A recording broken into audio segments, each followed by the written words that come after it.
OFW ka ba na nagtatrabaho sa bahay? Alam mo ba na ang maling paraang paggamit ng panlinis ay maaari mong ikamatay? Pinaghalo ko yun, nilagyan ko lahat.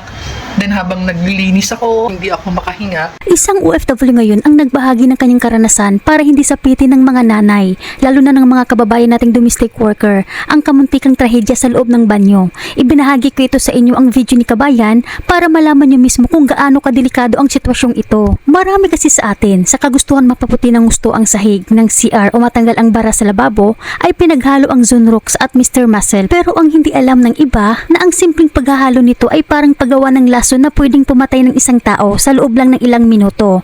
Para itong apoy, ito ang susunog sa inyong baga. Ang Zonrox kasi ay may sodium hypochlorite at ang Mr. Muscle ay may mga chemical na kapag nagsama, lilikha ito ng toxic gas na kapag nalanghap mo ang usok na ito, bigla kang hihingalin o hindi makahinga. Masusunog ang lalamunan at baga mo. Pinipigilan nito ang daloy ng hangin kaya nararamdaman mo ang matinding pagsikip ng dibdib. Tulad ng nangyari kay Kabayan na halos hindi na makahinga at ang inyong baga ay pwedeng mapuno ng tubig bilang reaksyon sa lason. Ito ang dahilan kung bakit pwedeng mahimatay at mamatay ang isang tao sa loob lang ng maikling oras sa isang kulob na banyo. Kaya napaka-importante na malaman niyo ang impormasyon na gaya nito para makapag-ingat kayo at malaman ninyo mismo kung gaano kadelikado ang sitwasyong ito. Narito panoorin po natin ang video ni Kabayan. So ayun na nga po, na-suffocate po ako sa CR. And yun po kasi yung schedule ko ngayon, maglinis ng CR. Dahil nung isang araw naglinis ako na pure tubig lang yung ginamit ko. And inutusan ulit ako na maghugas ng CR. Dahil akala ko is hindi satisfied yung lausya dito. Kaya ang ginamit ko yung Zonrox sa yung Mr. Muscle. Yun, pinaghalo ko yun, nilagyan ko lahat. Then habang naglilinis ako, habang nagwawalis ako sa CR, is inuubo ako and hindi ako makahinga.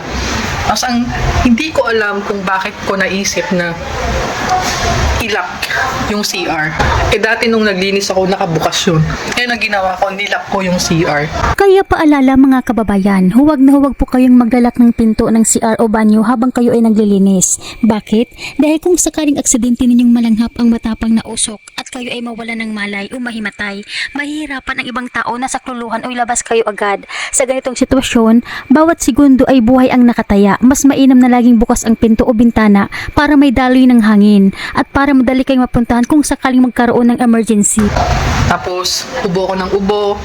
Nagpanik na lang ako nung nagsuka na ako ng marami. Tapos hindi ako makahinga, hindi na ako makagalaw. Yung nawalan na ako ng lakas. Tapos na yun ang ginawa ko, pinilit kong buksan yung CR.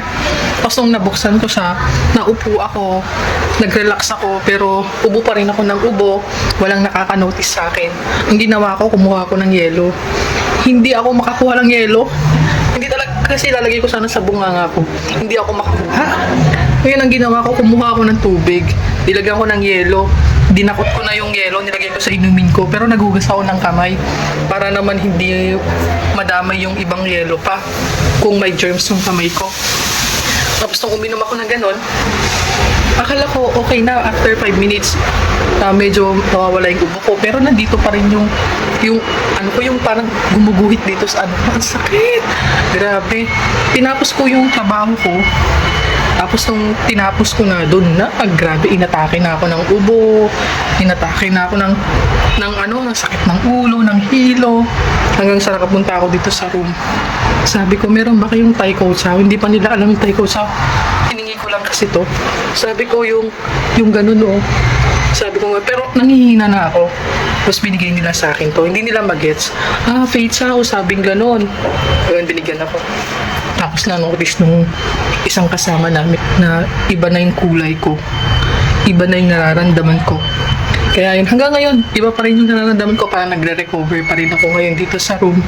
And nakakahiya na naman, nahiya na naman ako kasi nagluluto sila. Hindi na naman ako makatulong. Pero hindi ko naman akalain na may allergy ako sa mga ganun. Or hindi ko alam anong nangyari. Ang bilis ng pangyayari. Kung allergy ba ako o na-suffocate ba ako. Hindi ko alam. Basta inubo ako ng inubo, nagsuka ako ng nagsuka. Tapos paghihiga ako, lalo kong uubuhin. Tapos, pag nakatayo ako, medyo okay. Tapos, pinainom ako nito. Ayan.